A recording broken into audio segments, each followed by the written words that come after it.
All right, so this afternoon, again, those committee co-chairs will meet. Before we break for lunch, I want to ask the 6 co-chairs to meet with Representative Kapinga right under the American flag before we start, okay?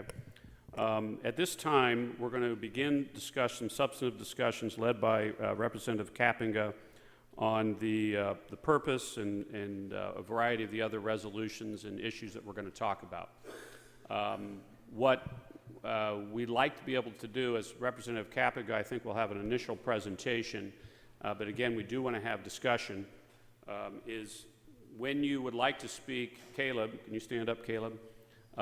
Maybe get Caleb's attention, and you can raise your hand, and we'll identify you, and as we come forward, I'll ask you to come forward, perhaps as another speaker is coming forward, so we don't have a lot of time while people are walking forward to the microphones. And this is going to be a free-flowing activity here.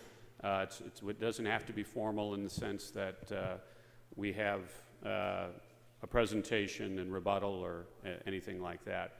I am going to ask that each of the appointed delegates who come forward to speak try to limit your conversation or your comments to 3 minutes.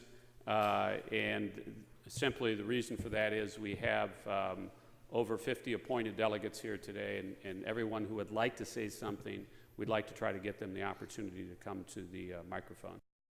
I'll turn it over to our co-chair, Chris Kapinga. Chris. Thank you, Representative Huffman. Well, good morning, everybody. Let's try it again. Good morning, everybody. All right, thank you. We are excited to be here.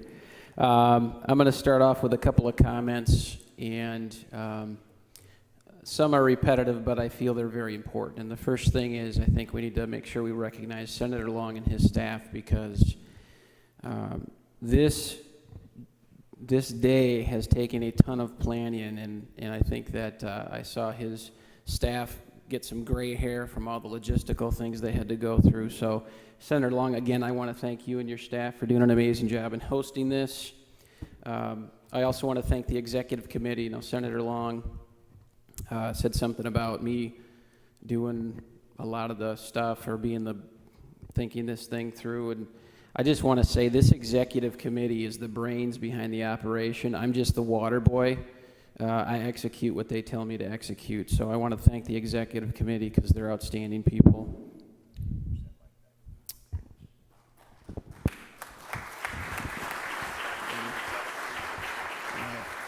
We'll get this thing down. I don't want it blasting any. Is this okay?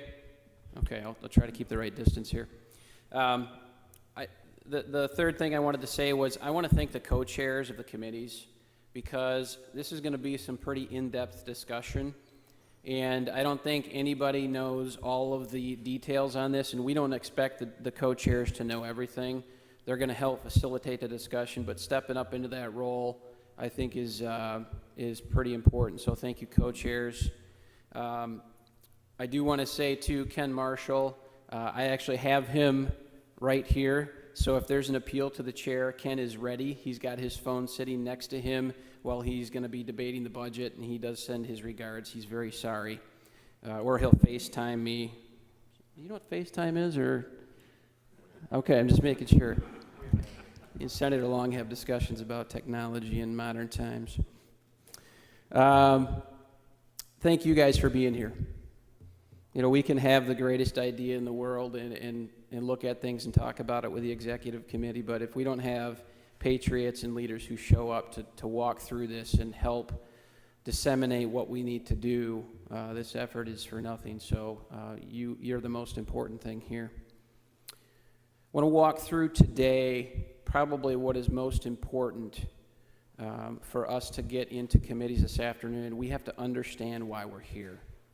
And I want to lay out to you why we're here and what kind of the long-term plan is, because I think that will help as we're going through discussions this afternoon. And so after I get done going through this, we're going to open it up for discussion, because I know there will be questions. So I would encourage you to take notes of your questions. We want to make sure everything is responded to, and so we'll roll into that. I wanted to start, I had a bunch of jokes kind of written through my talk here, but I'm an accountant, and my wife was kind of talking to me about this, and she just said, you know, jokes to accountants are really funny, but the accounting jokes to other people are never funny. So she just said, pull all your jokes out of there and don't tell any of them. So I have pulled all my jokes. Yeah, thank you, Mr. Speaker. You're not that funny. Okay, I've got the floor here, brother. It was interesting as we were kind of going down this road, and I'm going to tell a little bit about the story of how this came to be and what we're dealing with here today. But I've been getting emails from people since we started this movement, and it's been all over the political spectrum. I've got emails telling me that we've got George Soros, who is funding the operations today. And then literally the next email is saying we've got the Koch brothers funding the operations today. So I just like to say our spirit of bipartisanship is seeping out into the world, and we've got the Koch brothers and George Soros in a joint venture helping us out. So that's a great thing. We started something great here. That's fun. Thank you, Representative Bands. That is not true. There has been no funding from any outside parties, and this is a good time to say again, this movement is politically pure. We literally have no funding from anybody else. We have no input from outside organizations. We have been very careful because in Article 5, it is laid out to the state legislatures. We hold the power, it's authorized to us, and we're going to continue to keep it pure. No outside organizations, because as soon as we do that, you know what happens. There's going to be political slants to it, and this thing is going to derail. And we're not going to allow that to happen. That's the executive committee's role, and we're very cautious about that. I would like to start out with going through a couple of things in Article 5, because that's where things start.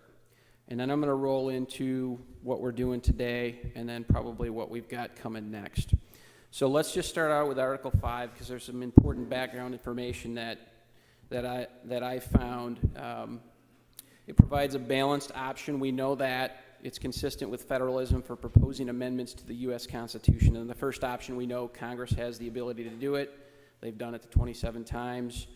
And there's no special drafting procedure noted in the Constitution because Congress is together. They're a working body that they're together all the time. That's how they function.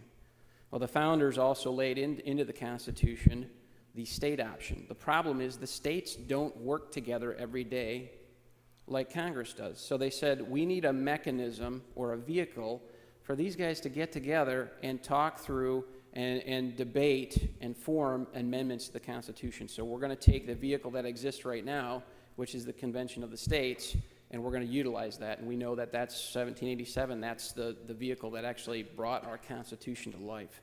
So that's an important part to remember, because a lot of people don't think back to, well, how are the states going to talk to each other? We need to have this vehicle in place. So that's the background on that.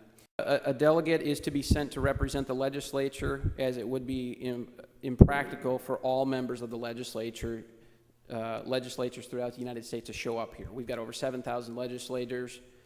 So we send delegates. It's the same kind of form of it's the Republican form of government. So we send delegates out to this body, similar to what we're doing here today. We're trying to mirror as much as possible a convention, what it would look like. These combined delegations work through the details of drafting. It does not guarantee an amendment is actually drafted, and that's important too. We could get together and you know what, we can talk through whatever we want at a convention of the states for proposing amendments, but we're not necessarily going to come to an agreement on an amendment. We may walk out of that without it. So that's something that has to be kept in mind too. If we do come out with one, it would go to the states, and Congress gets to choose one of two methods for ratification. We all know that. So in researching Article 5 over the past several years, I found there have been Article 5 resolutions, both sides of the political spectrum. It does not matter. Republican, Democrat, there have been almost 700 on some counts. The only consistency is that every attempt has failed. Every single one of them.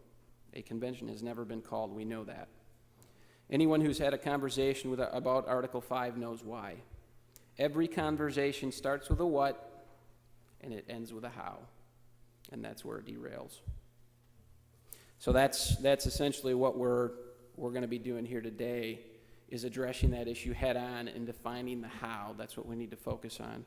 So let's talk more about why the state option is in the Constitution. The founders in their wisdom saw the historical trend of the centralization of power in the national government, and they were very fearful of that. So they said, actually in the June 11 records to the Federal Convention, George Mason provided some good insight into this when he stated, "The plan now to be formed will certainly be defective, as the Confederation has been found on trial to be. Amendments, therefore, will be necessary, and it will be better to provide for them in an easy, regular, and constitutional way than to trust the chance to violence." And this is the important part. "It would be improper to require the consent of the national legislature because they may abuse their power and refuse their consent on that very account." Very critical piece right there.